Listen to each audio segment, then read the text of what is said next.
Hey, good afternoon. Welcome back to PM with the Trigger. It's Tuesday. Another great day in the neighborhood. Oh, we just got done with a live streaming event, day two of our 21st Century Men Symposium with Market Appeal. As we heard yesterday, Shannon Appeal was with me, had a great conversation with that. And today we picked up day two. Wow, wow, wow. On the second part of the show today, I did 30-minute interview with Eric Rogel, and I'm going to talk today about interview skills. I do interviews almost every day, and I love this part of the discussion, the podcast, the streaming TV shows. But interviewing and interview skills is something you can work on forever.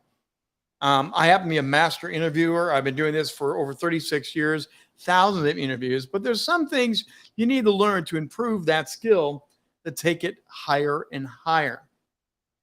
Why am I talking about this? Because again, my goal is to help you shine on camera, shine on stage, to help you elevate you and your brand authority. And interviewing other people is a great way to do that. Not only do you get good wisdom and information from other people, because you want to shine on other people, you want them to show their superpowers and their insights. But you also have the chance to share yours on how you phrase the questions and how you give feedback on the different things you do. It helps shine on you as well. So let's talk a little bit about interviewing skills.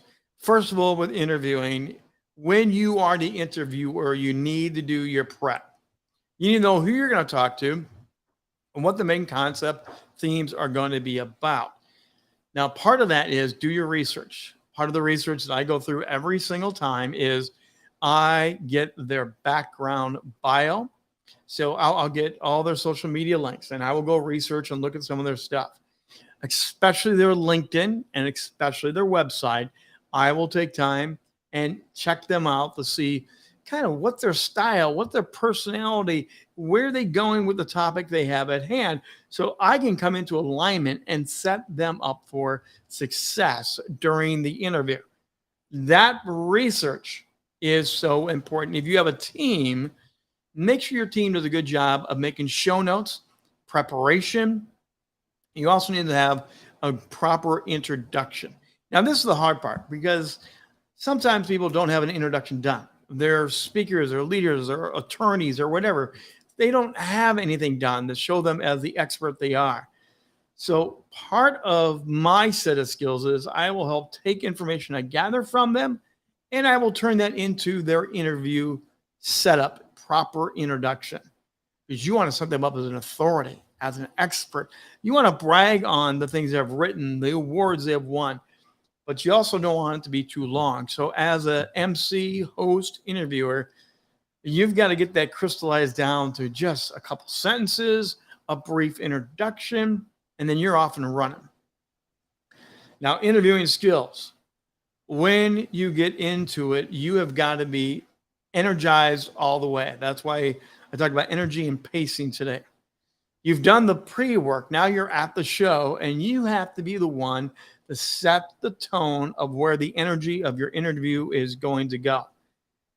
Interviewing is a full contact sport. You've got to learn to be fully energized.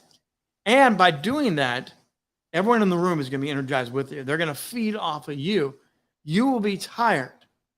You will feel a little bit drained when you're done with a really great interview. Or you could also be a little bit buzzing because there was so much energy and so much spark and so much chemistry going through the interview. You actually got amped up more by doing a great dynamite interview. I always make sure I get a great night's sleep. I always make sure that I am ready to go full throttle on for my interviews. That means I have prep time, I have some downtime to relax, and I have a ramp up time that I use to get ready to go on. Now, funny story today, we were doing our live symposium.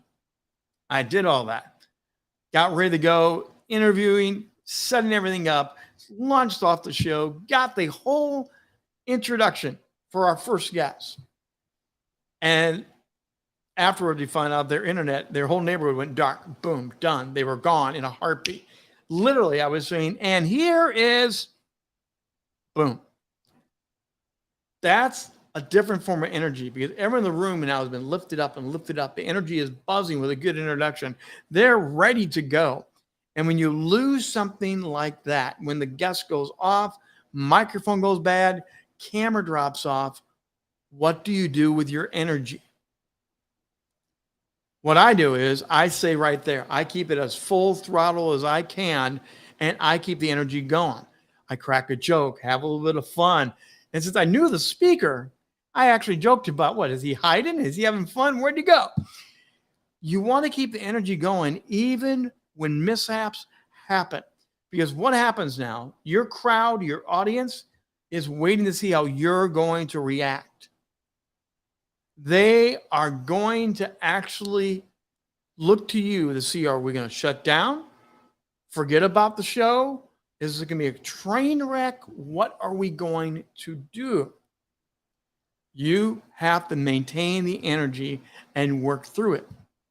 In this case, we had another speaker ready to go. So I just quickly reshuffled the deck, talked through what had happened, got a message from somebody else that their power was down, and we went on with speaker 2, the speaker 1, and I kept the energy going the whole time. And then we had to rinse and repeat later on and bring him on back in because the energy and the power came back on. What is your energy level? And I just see Dennis dropped in here. Thanks, Dennis, again. The energy level of Robin Williams' energies. Yes, Robin had a whole different interview energy when he was being interviewed. If you watch Johnny Carson, David Letterman, if you watch shows where Robin Williams was being interviewed, it was like a cat trying to be caged, but he was in the bag and Robin Williams was everywhere. He could totally create chaos, but you had to match the energy. Johnny Carson, David Letterman, they had to match the energy that Robin Williams was putting out because Robin would take over the show. You have to learn how to use your energy, body language, eye contact. You have to do different things to show your energy as you're interviewing. One of the ways that's really important is when they're given an answer, when they're reflecting back on a question, when they're speaking, you have to have energy of engagement. Rich, what's that all about? What's energy of engagement? That's what I talk about when you're nodding your head. You're not saying a word. You're nodding your head. At times I will lean in and I'll do my little chin rub and I'll be doing something to show I'm really interested in this. How I use my eyes to communicate that energy of I'm interested. There's so many different things you do physically on camera as a great interviewer that lends to the whole picture of this is exciting. I'm not saying a word at those moments, but I am communicating you don't want to blink and turn away from this. The energy is so important. The pacing is also very important. You have to know the rhythm of your conversation. How much time do you have on your interview segment? Now, if you watch the nightly news and other journalism shows, very often their interviews are 3 to 5 minutes. A 5-minute interview on network is long, unless you're 60 Minutes or David Letterman or something like that. But most are 5 minutes. What can you do in 5 minutes? Your pacing is so important because you want to have the proper introduction, as I mentioned, and you also want to wrap it up, give it a proper closing. So you really only have 3.5, maybe 4 minutes max to squeeze in a good interview. You have to know how to run that interview. Some guests will run long. You ask them one question, they'll fill that 5 minutes. That's not what you want. That's not an interview. You have to tell them in advance. We're having a ping pong match. And we're doing this back and forth, lobbing the ball back and forth and having a conversation. And we want to keep the energy and the pace going that way. You also have to let them know in advance to keep the energy and the pacing. You may interrupt them. Oh my goodness gracious. Really, Rich? They're on a roll. They're going. You're going to find a comment. You're going to find a vocal cue. You're going to find a pause. And you're going to jump in so you can interrupt, redirect, cut off, clarify, do something in an interview that doesn't have to become a monologue. Now it becomes, oh, it's reinvigorated again. There are ways to do that that are really slick and really clever. I won't go into it here, but there are body cues and other cues I use to help break those rhythms and keep the pacing going. Pacing is so important with live events now. the more live virtual events you're doing, and if you're having multiple guests on, you do have to have a clock running. You do have to know how much wiggle room you have. You know, if you open it up for Q&A, how many Q&A questions do you take? Because you don't want to chop off the other person. So there's so much you have to learn about the energy and the pacing of running this. I just saw another come flying on in. Fantastic interview boundaries. Yes, they are boundaries. That's exactly it, Leslie, is that you do want to have them know what they're going to do, how you're going to set them up for success, and you're going to want to also know how you can rein it back in and get control. Yeah, Dennis, you can think of a lot to do with 5 minutes. Yeah, a lot of people can if they're prepared for it, if you know how to do this. And sad, but there's a lot of interview people that don't. Or that's why you pre-record things. Honestly, that's why many shows, interviews, most people are kind of hesitant of live interviews because they don't know how the management, they don't know how they get out of it. They don't know how, like when today things went awry, how they keep their cool, have fun, keep the energy going. That's why most people do record so they can edit and make the 5-minute interview. I'm just one of those guys. I've been doing this. I love live in the moment. I actually like when things go a little bit crazy. I like the unpredictable because there's something about live theater and live stage. There's an authentic nature to a conversation with two people. You're the fly on the wall watching it as the fans, as a listener.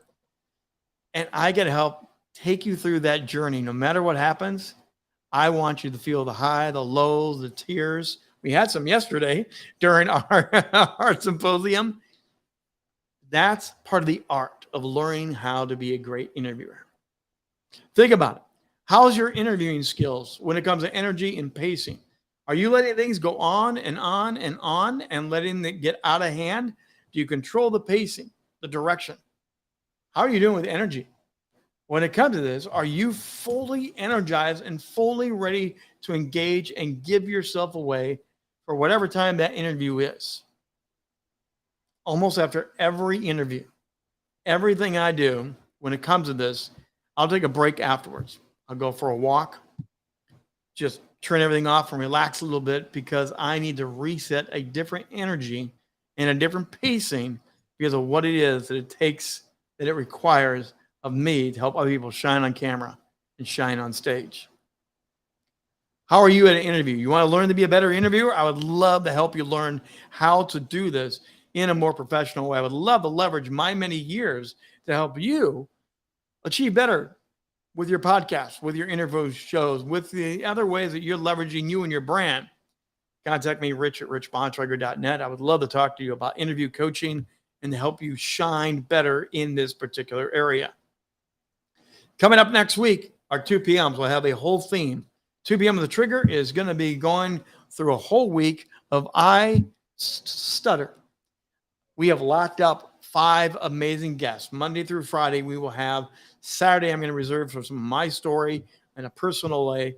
But we're going to do Monday the 8th through the 13th, and we're going to have other leaders, influencers, speakers talk about their stutter, how they're navigating it now as they still stutter, they still wrestle with it. And for those of us that have kind of worked and navigated and found our way through this, we're also going to share some of our stories as well to let you know it wasn't always as easy. Believe me, I love what I get to do. I love how I get to do this.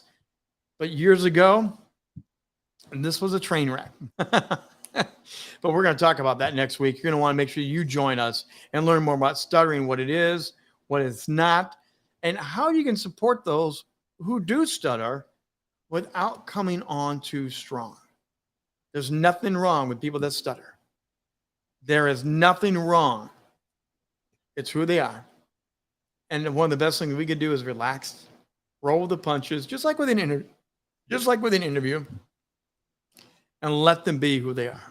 I'm really looking forward to celebrating National Stutter Awareness Week live, 2 p.m. with the Trigger. That's going to do it for now on the Trigger, Rich Bontrager. It's Tuesday. Tomorrow night, we have How to Rock the Stage, 7 p.m. Eastern Time. We go live once again. And tomorrow, we'll have day 3 of our Men in the 21st Century Symposium, partnering once again with Market Appeal and Shannon Appeal. We'll see you tomorrow, 2 p.m. Eastern. We go live for 2 p.m. with The Trigger.